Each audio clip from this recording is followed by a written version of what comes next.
Hello everybody, welcome back. Today as well we have got you another video.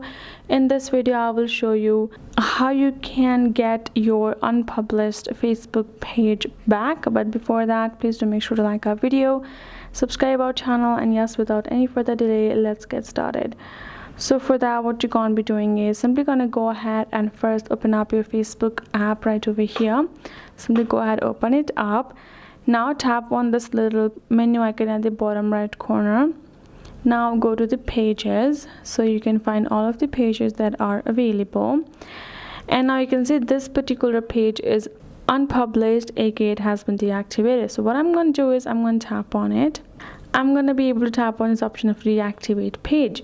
As soon as I tap on this reactivate page option, my page will be activated, and that way you will be able to get your unpublished page back. Now once you have got your page, for it to again deactivate, all you have to do is go back to your menu over here and simply go ahead, switch to the designated page that you just activated. Once you have switched, you're going to go back to your menu again at the bottom and go to your settings and privacy settings again, and go to the access and control, where you will be able to simply delete the page again or deactivate it accordingly. That's all it takes. Hope this video helped. Thank you so much for watching. I will see you guys in our next video.